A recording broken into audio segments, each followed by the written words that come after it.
오늘 저희에게 주시는 하나님의 말씀은 신약성경 로마서 5장 1절로 11절입니다. 신약성경 로마서 5장 1절로 11절 말씀을 봉독하겠습니다. 그러므로 우리는 믿음으로 의롭다 하심을 받았으므로 우리 주 예수 그리스도로 말미암아 하나님과 더불어 평화를 누리고 있습니다. 우리는 또한 그리스도로 말미암아 지금 서 있는 이 은혜의 자리에 믿음으로 나아오게 되었으며 하나님의 영광에 이르게 될 소망을 품고 자랑을 합니다. 그뿐만 아니라 우리는 환난을 자랑합니다. 우리가 알기로 환난은 인내력을 낳고 인내력은 단련된 인격을 낳고 단련된 인격은 희망을 낳는 줄로 알고 있기 때문입니다. 이 희망은 우리를 실망시키지 않습니다. 하나님께서 우리에게 주신 성령을 통하여 그의 사랑을 우리 마음속에 부어주셨기 때문입니다. 우리가 아직 약할 때에 그리스도께서는 제때에 경건하지 않은 사람을 위하여 죽으셨습니다. 의인을 위해서라도 죽을 사람은 거의 없습니다. 더욱이 선한 사람을 위해서라도 감히 죽을 사람은 드뭅니다. 그러나 우리가 아직 죄인 되었을 때에 그리스도께서 우리를 위하여 죽으셨습니다. 이리하여 하나님께서는 우리들에 대한 자기의 사랑을 실증하셨습니다. 그러므로 지금 우리가 그리스도의 피로 의롭게 되었으니 그리스도로 말미암아 하나님의 진노에서 구원을 얻으리라는 것은 더욱 확실합니다. 우리가 하나님의 원수일 때에도 하나님의 아들의 죽으심으로 말미암아 하나님과 화해하게 되었다면 화해한 우리가 하나님의 생명으로 구원을 얻으리라는 것은 더욱더 확실한 일입니다. 그뿐만 아니라 우리는 또한 우리 주 예수 그리스도로 말미암아 하나님을 자랑합니다. 우리는 지금 그로 말미암아 하나님과 화해를 하게 된 것입니다. 이것은 주님의 말씀입니다.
영혼 깊은 곳을 만져주는 그런 귀한 찬양에 감사를 드립니다.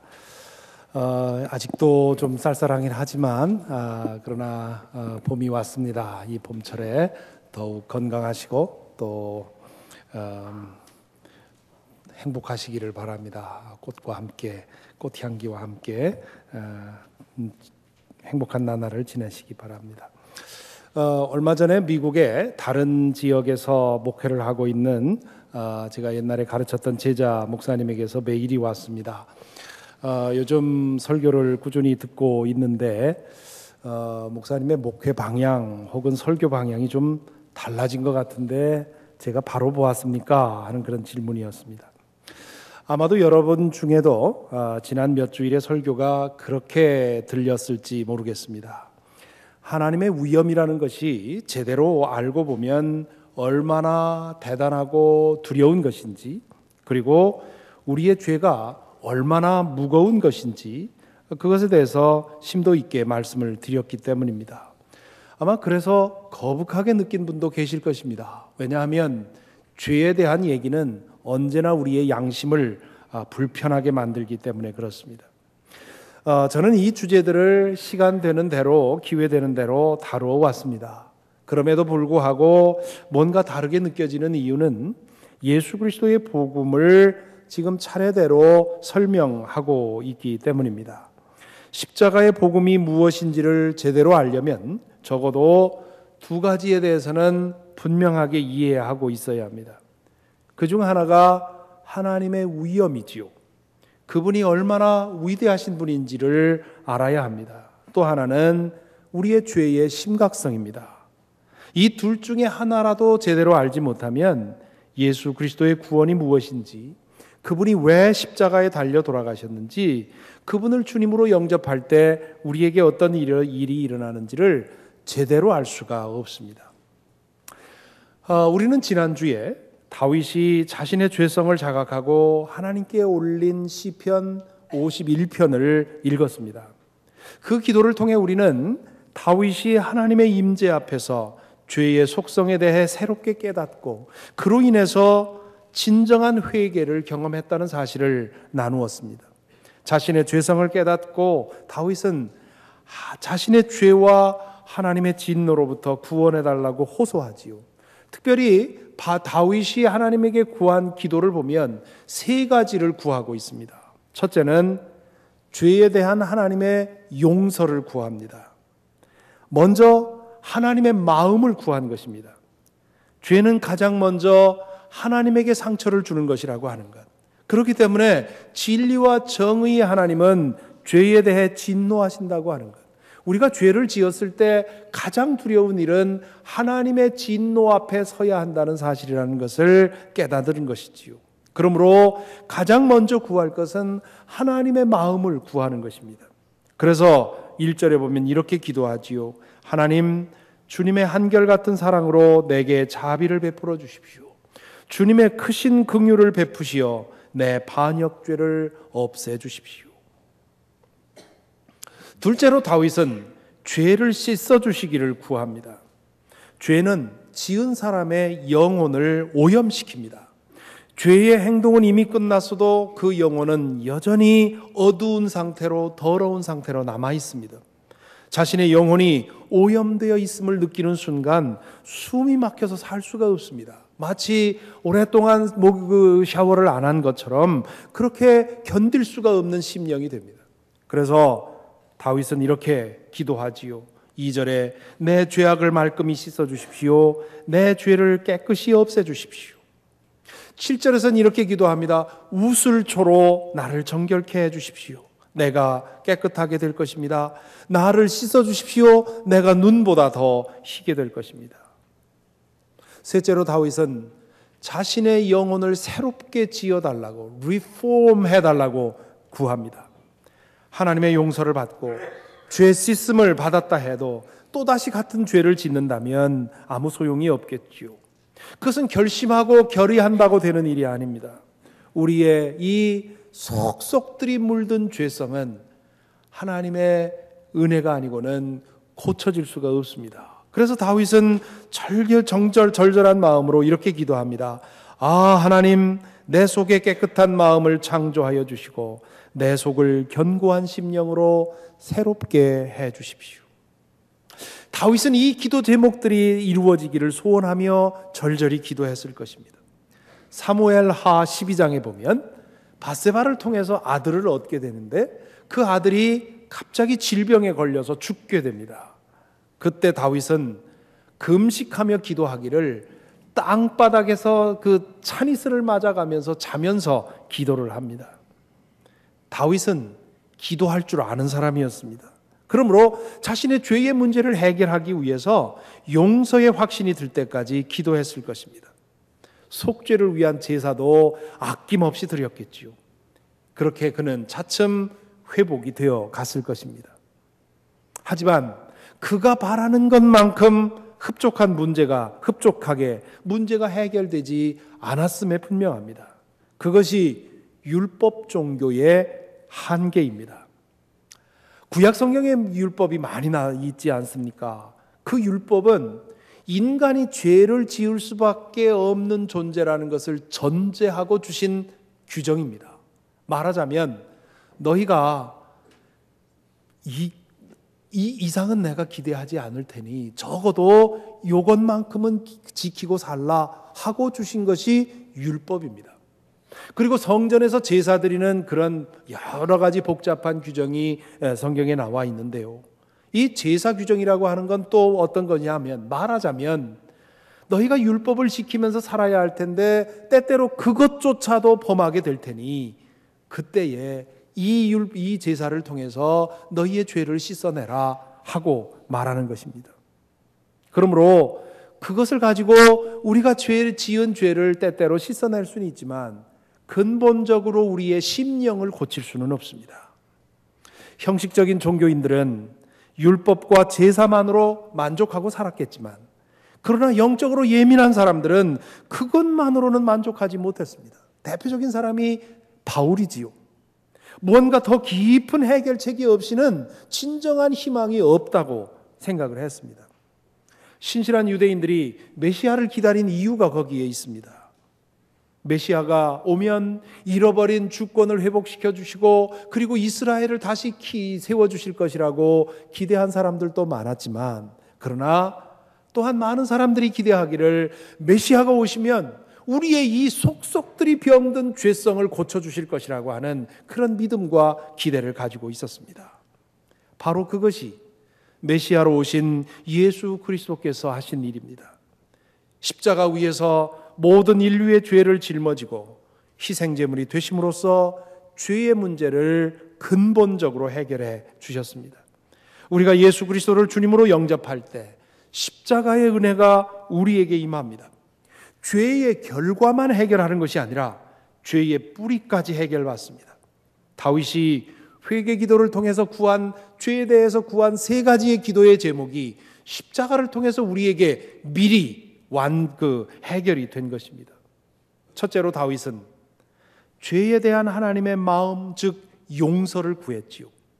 내가 죄를 지을 때 그 죄는 사람에게 짓는 것이 아니라 하나님의 마음을 아프게 하는 것이고 그 죄로 인해서 하나님의 진노에 마주할 수밖에 없다는 사실을 그가 깨달은 것입니다. 그렇기 때문에 그는 하나님을 향해 하나님의 용서를 구하는 것이지요.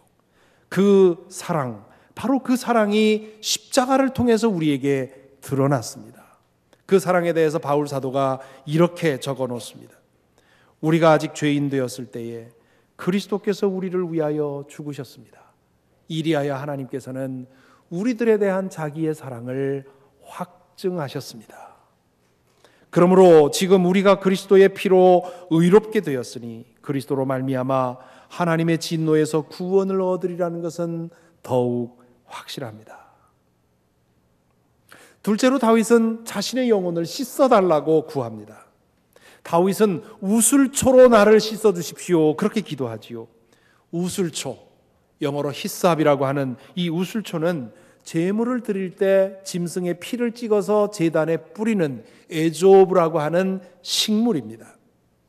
우슬초 자체가 죄를 씻는 효능이 있는 것이 아니라 거기에 찍혀서 뿌려지는 피가 죄를 씻는 효능이 있다고 생각을 했습니다. 십자가를 통해서 우리는 하나님의 아들 예수 그리스도의 보혈의 씻김을 받습니다.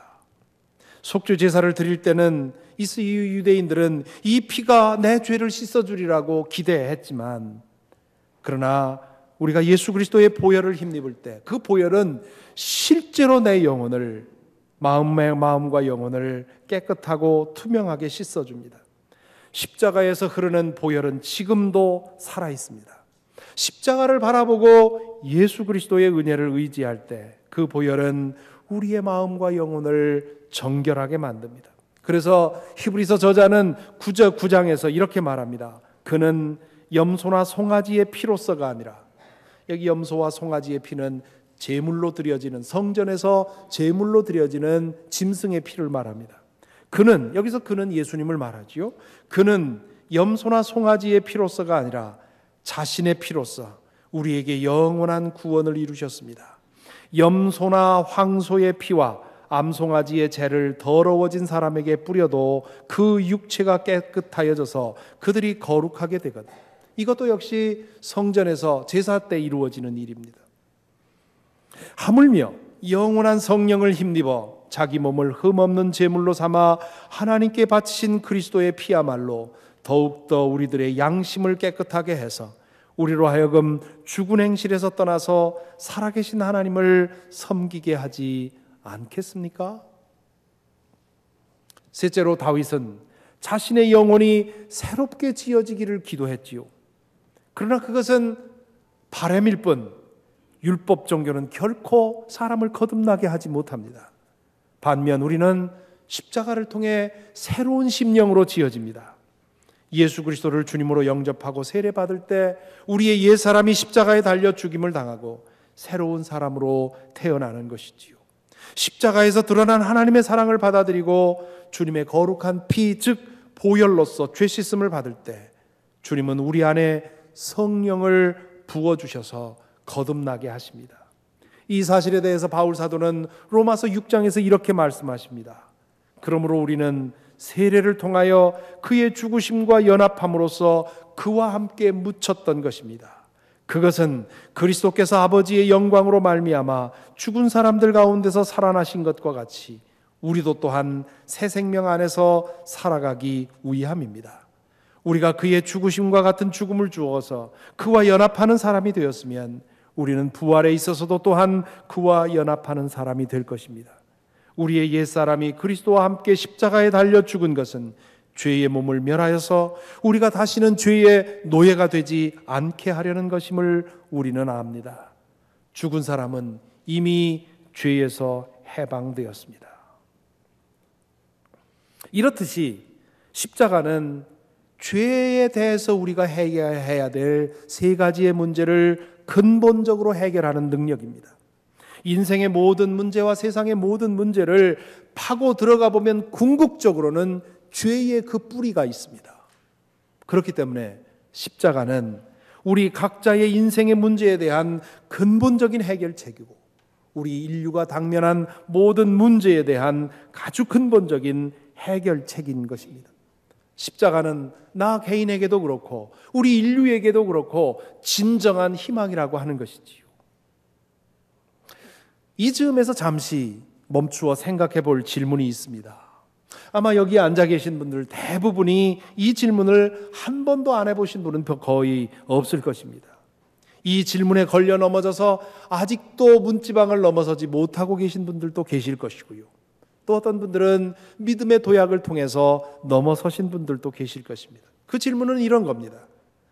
2000년 전에 유대 땅에서 십자가에 달려 죽은 한 유대 청년의 죽음이 어떻게 인류 전체의 죄에 대한 속죄가 될 수 있으며 어떻게 나의 죄에 대한 해결책이 될 수 있는가?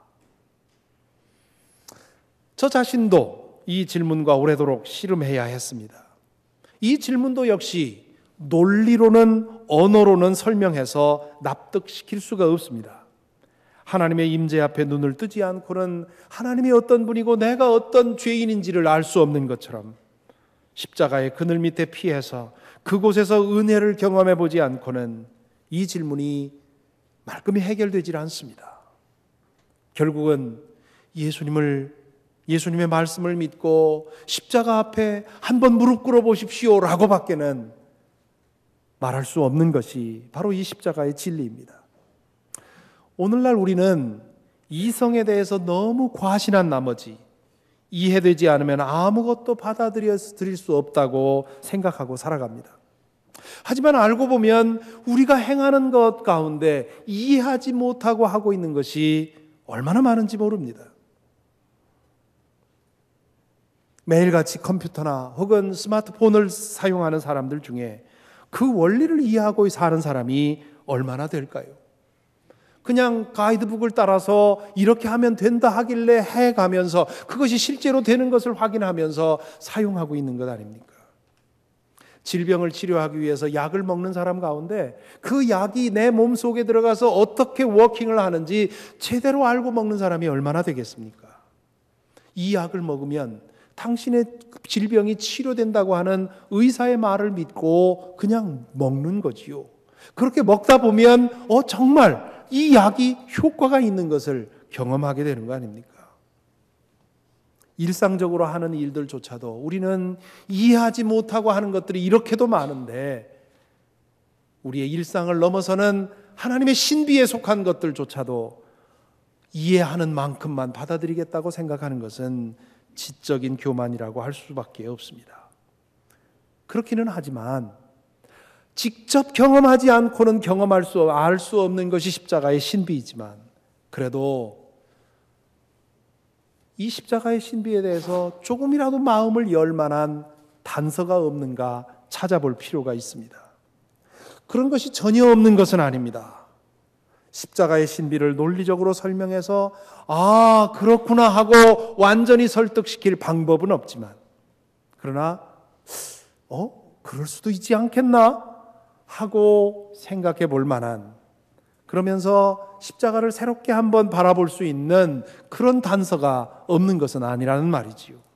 그 중에 하나가 겟셋마네 동산에서 주님께서 기도하신 이야기 안에 담겨 있습니다. 사순절 새벽 기도를 따라오시는 분들은 지난 금요일 날 드린 말씀과 좀 중복이 됩니다. 예루살렘에서 마지막 주간 목요일 밤에 주님께서는 모든 일을 마무리하고 이제 십자가에 달려 죽는 일을 위해서 겟셋마네 동산으로 가시지요. 입구에 이르러서 제자들에게 내가 기도할 동안 여기에 좀 기다리고 있으라고 얘기를 하십니다. 그리고는 베드로와 요한과 야고보 세 제자만 데리고 더 깊은 숲속으로 들어가십니다. 그런데 그때 주님은 갑자기 근심하며 괴로워하기 시작하셨다. 그렇게 기록되어 있습니다. 그뿐만 아니라 늘 가까이에 두셨던 세 제자에게 이렇게 말씀하십니다. 내 마음이 괴로워 죽을 지경이다. 너희는 여기에 머무르며 나와 함께 깨어 있어라. 복음서의 이야기를 차례대로 읽은 사람이라면 이 지점에서 커다란 의문을 가질 수밖에 없습니다. 예수님은 방금 전까지만 해도 제자들에게 당신의 죽음을 예고하면서 아주 담담하게 별것 아닌 것처럼 말씀을 하셨습니다. 그 어떤 두려움의 감정도 느낄 수가 없었습니다. 주님은 죽을 걸 알고 예루살렘으로 오셨습니다. 제자들도 말렸고요. 또 예수님을 걱정하는 사람들이 말렸습니다. 거기 들어가면 죽는다고 가지 말라고 말렸습니다. 그럼에도 불구하고 예언자가 어떻게 예루살렘 밖에서 죽겠느냐 하면서 이 예루살렘으로 오셨습니다. 제자들에게 당신의 죽음을 얘기하면서 내가 죽는 것은 성경에 예언된 것이라고 그러므로 하나님의 뜻을 이루기 위해서는 이렇게 해야 한다고 말씀하셨습니다. 뿐만 아니라 죽은 지 사흘 만에 살아날 것이라고 말씀을 하셨지요. 또한 주님은 하나님의 영원한 나라와 영원한 생명에 대해서 많은 말씀으로 가르치셨습니다. 목숨을 해칠 사람이 아니라 영혼을 지옥에 떨어뜨릴 사람, 그분을 두려워하라고 말씀을 하셨습니다. 그렇기 때문에 주님은 당신의 죽음에 대해서 아무렇지도 않게 제자들에게 말씀을 하셨습니다. 그런데 겟셋마네 동산 깊은 곳에 들어가 기도하기 전에 갑자기 패닉 어택을 받은 사람처럼 두려워 떠는 것입니다. 세 제자를 따로 두고 홀로 오랫동안 기도하시면서 이 잔을 나에게서 지나가게 해 주십시오라고 간청을 하지요. 누가복음에 의하면 천사들이 내려와서 주님을 도왔다고 되어 있습니다. 땀이 핏방울처럼 떨어졌다고 되어 있습니다. 과거에는 이 구절을 예수님이 하도 열심히 기도하는 바람에 모세혈관이 파열이 되어서 그래서 그 땀방울에 피가 섞여서 나왔다 그렇게 설명하기도 했습니다마는 그 헬라어의 원문에서 의미를 보면 그게 아니라 마치 땀이 얼마나 많이 쏟아지든지 우리 팔 같은 데 베이면 핏방울이 떨어질 때 그렇게 뚝뚝뚝뚝 그렇게 그 굵은 땀방울이 그렇게 떨어졌다는 뜻입니다. 그러니까 지금 이 모든 정황은 예수님이 죽음 앞에서 경험한 두려움의 깊이를 우리에게 전해줍니다. 이게 뭘까요? 주님께서는 이때까지는 죽음에 대한 공포를 억압하고 회피하다가 갑자기 그 죽음의 공포를 만난 사람처럼 지금 행동하고 있습니다. 그런 건가요? 그렇게 보기에는 앞뒤가 너무 맞질 않습니다. 예수님만 못한 보통 사람들도 죽음 앞에서 두려움 없이 죽음의 길을 가는 사람들 적지 않습니다. 노환으로 충분히 살고 죽는 사람뿐만 아니라 젊은 시절에 자신의 생명을 바치는 사람들도 우리 역사 속에서 그런 사람의 예를 들자면 한없이 많습니다. 지난 10년 동안 많은 교우들을 보내드렸는데요. 그분들 가운데도 죽음 앞에서 아무런 두려움 없이 죽음을 맞이하신 분들 제가 기억하고 있습니다. 그런데 주님 같은 분이 당신의 죽음 앞에서 이렇게 두려워 떨고 이렇게 치열하게 기도했다는 게 이게 납득이 안 되는 거지요. 아무리 생각해도 겟세마네에서 주님께서 두려웠던 대상이 당신 개인의 죽음은 아닐 거라는 결론에 이르게 되는 거지요. 그럼 뭐겠습니까? 무엇이 예수님을 이렇게 두려워 떨게 했겠습니까? 이 질문에 대한 유일한 대답은 그 죽음은 예수님 개인의 죽음이 아니었을 거라는 사실밖에는 없습니다. 만일 그것이 예수님 개인의 죽음이었다면 이렇게 떠실 뿐이 아닙니다. 만약에 그렇게 떨었다면 우리가 예수님에 대해서 다시 한번 생각해 봐야 합니다. 그 죽음에 뭔가 특별한 것이 있었기에 주님은 그토록 몸서리친 것이지요. 그 특별한 것이 무엇이겠습니까? 성경이 증언하는 대로 그리고 예수께서 여러 번 말씀하신 대로 십자가 위에서 모든 인류의 아픔과 죄를 짊어지는 것, 그것이 무엇인지 우리 이성으로는 상상할 수 없지만 예수님이 죽은 죽음은 그 개인의 죽음이 아니라 온 인류의 죽음이라고 하는 그 사실 외에는 다른 것으로는 이 두려움을 설명할 길이 없다는 것이지요. 십자가에 대해서 다시 한번 생각해 줄 또 다른 단서는 부활입니다. 예수님이 부활했다는 사실을 믿지 않는 분에게는 이게 전혀 단서가 될 수 없겠지요. 그렇지만 예수님께서 죽은 자들 가운데서 부활하셨다는 사실을 인정한다면 십자가는 전혀 다른 무게와 의미를 가지게 됩니다. 앞에서 제기한 질문, 어떻게 2000년 전에 한 유대 청년이 죽은 죽음이 오늘 나에게 구원이 되겠느냐 질문하지요. 만일 그것이 한 유대 청년의 죽음이었다면 그것이 모든 인류의 구원이 될 수도 없고 나의 구원이 될 수도 없을 것입니다. 하지만 십자가에서 비참하게 죽은 그분이 사흘 만에 죽은 자들 가운데서 부활하셨습니다. 세상 끝날에 일어날 부활의 첫 열매가 되셨습니다. 그렇다면 그분은 한 유대 청년이라고 할 수가 없는 것이지요. 인간의 차원을 뛰어넘는 존재입니다. 인간의 차원을 뛰어넘는 존재를 우리가 가리켜서 부를 말이 없습니다. 그래서 하나님의 아들이라고 불렀습니다. 십자가는 한 인간, 한 청년의 죽음이 아니라 하나님의 아들의 죽음입니다. 그런 분의 죽음이라면 십자가의 의미는 전혀 달라지지 않겠습니까? 2000년이라는 시간 간격도 문제로 느껴집니다. 그 장구한 시간의 간격을 넘어서서 그 죽음이 오늘날 나에게 구원의 능력이 된다는 것이 말이 되지 않는 것 같습니다. 하지만 이것도 부활의 시각에서 보면 좀 달라집니다. 하나님의 차원에서 보면 2000년이라는 시간은 한순간이지요. 베드로 후서에서도 그런 말씀을 하지요. 하나님에게는 1000년이 하루와 같다고 했습니다. 하나님 나라에서 보면 지구는 한 점에 불과합니다. 영원의 시각에서 보면 주님과 우리는 동시대에 살고 있는 것과 마찬가지이지요. 그렇기 때문에 십자가를 바라보고 신비라고 말하는 것입니다. 그것은 역사 안에서 일어난 일이지만 역사를 넘어서는 사건이고 한 인간이 아니라 하나님에게 일어난 사건입니다. 역사 속에서 한 인간에게 일어난 일이라면 그런 모든 인류의 구원이라 할 수 없습니다.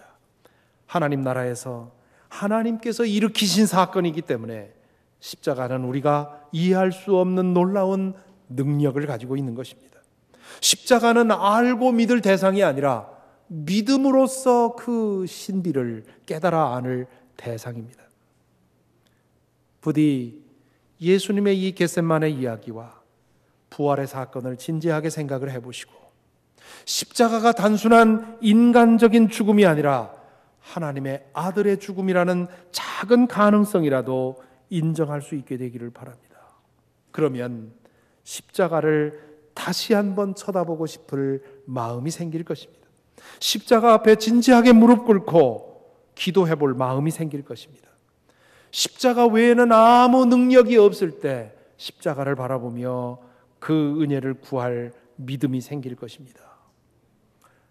바울 사도 우리가 잘 알지 않습니까? 바울 사도도 한때 십자가를 부정했던 사람입니다. 십자가와 부활을 선전하는 사람들을 찾아다니면서 그들을 잡아놓고 학대하던 사람이었습니다. 그 전까지 다윗이 바울에게 도대체 십자가에서 죽은 그 나사렛 예수가 구원이 된다는 것을 그는 전혀 인정할 수가 없었습니다. 그러다가 다메섹으로 가는 길에서 부활하신 주님을 만나고 나서 그분이 어떤 분인지 알고 나서는 십자가의 복음을 전하는 일에 자신의 전생애를 바친 것입니다. 바울 사도는 고린도전서에서 십자가에 대해서 이렇게 설명합니다. 우리는 십자가에 달리신 그리스도를 전합니다. 그리스도가 십자가에 달리셨다는 것은 유대 사람에게는 거리낌이고 이방 사람에게는 어리석은 일입니다. 그러나 부르심을 받은 사람에게는 유대 사람에게나 그리스 사람에게나 한국 사람에게나 미국 사람에게나 이 그리스도는 하나님의 능력이요 하나님의 지혜입니다. 작년 여름에 이 강단에서 새벽에 기도하다가 엎드린 자세로 고개를 들어 십자가를 바라보았습니다. 이 우리 교회 예배실의 이 강단을 낮에만 바라보신 분들은 이 강단이 얼마나 기가 막힌 주님의 품과 같은지 모르실 것입니다. 새벽에 한번 오셔서 이 강단, 이 스테인 글래스를 통해서 비춰지는 빛과 그리고 십자가와 그 십자가 뒤에 켜진 불빛을 보면서 한번 기도해 보시기를 바랍니다. 그 앉는 즉시로 내 온 영혼을 품는 것 같은 그런 안온함을 느낍니다. 대낮에 한낮에 텅 빈 예배당에 오셔서 이 예배당 이 제단을 보아도 마찬가지입니다. 제가 그동안 경험한 많은 예배실 중에 가장 저 개인에게는 기도에 몰입하게 해주는 그런 기가 막힌 예배당입니다. 제가 여기서 무릎 꿇고 기도하다가 고개를 들어서 십자가를 올려다 보았는데요. 십자가는 이게 어디서 보느냐에 어느 앵글에서 보느냐에 따라서 달리 보이는데 밑에서 올려다 보니까 그동안에 보았던 십자가와는 전혀 다른 모습으로 저에게 보였습니다. 그래서 그때 적은 글이 있어서 작년에 목회 칼럼에 한번 소개했습니다마는 오늘 이 말씀과 관계해서 읽어 드리려고 합니다. 십자가 아래서 기도하다가 고개를 들어 올려다본다. 아래서 보니 십자가는 두 팔을 활짝 벌린 하늘이다. 저 품에 안기면 걱정 없겠다. 아래서 보니 십자가는 하늘로 난 길이다. 저 길을 걸어가면 하늘에 닿겠다. 아래서 보니 십자가는 하늘을 나는 날개다. 저걸 잡으면 하늘로 비상하겠다. 사랑하는 성도 여러분, 여러분은 십자가를 어떻게 보시고 어떻게 아시고 어떻게 경험하셨습니까? 십자가의 그 신비와 능력을 체험해 보셨습니까? 십자가의 저 활짝 벌려진 팔을 통해서 두려워하지 말아라, 내가 너를 사랑한다 하는 하나님의 음성을 들어보셨습니까? 십자가에서 지금도 흐르고 있는 그 보혈의 능력으로서 마음과 영혼이 맑게 씻김받은 경험이 있습니까? 십자가의 옛사람을 못 받고 새 사람으로 거듭났습니까? 십자가로부터 흘러넘치는 주님의 영이 여러분 안에 있습니까? 부디 그 신비와 그 능력을 늘 힘입고 살아가게 되기를 간절히 기원합니다. 아직 그 신비와 그 능력을 체험하지 못하셨습니까? 십자가를 체험으로 증언하는 증거에 귀 기울여 보시기 바랍니다. 예수님의 죽음은 한 개인의 죽음이 아니고 한 유대 청년의 죽음이 아니라는 사실을 곰곰이 생각해 보시기 바랍니다. 그리고 할 수 있다면 인생의 곤고한 날이 이르기 전에 십자가 앞에 무릎 꿇고 그 은총에 자신을 맡기시기 바랍니다. 언제라도 좋습니다. 십자가 외에는 다른 희망이 없다 싶을 때 고개 들어 십자가를 바라보시고 그곳에서 모든 것을 내주시며 오직 나 하나를 위해 당신의 전부를 내어주신 그 주님을 만나실 수 있기를 바랍니다. 그럴 때 비로소 우리는 복음 앞에서 활짝 웃는 은총을 경험하게 되실 것입니다. 기도하겠습니다. 이 시간 잠시 묵상하십시다. 여러분에게 이 십자가는 무엇입니까? 어떤 의미입니까? 십자가를 여러분은 그동안 어떻게 대해 오셨습니까?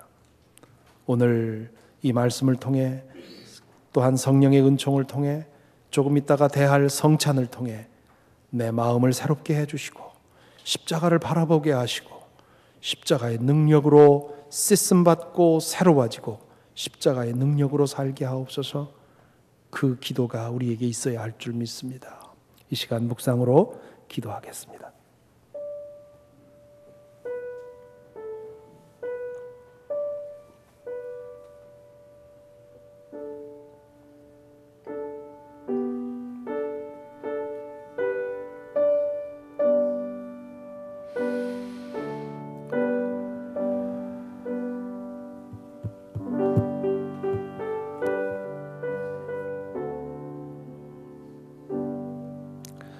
사랑의 주님, 고개 들어 십자가를 바라봅니다. 마음 열어 십자가를 품습니다. 십자가를 통해 용서와 사랑의 음성을 듣게 하옵소서. 보혈로서 죄를 씻음받고 성령으로서 거듭나게 하여 주옵소서. 십자가 그늘 밑에서 사랑과 희망과 새 생명을 얻게 하여 주옵소서. 예수 그리스도 이름으로 기도하옵나이다. 아멘.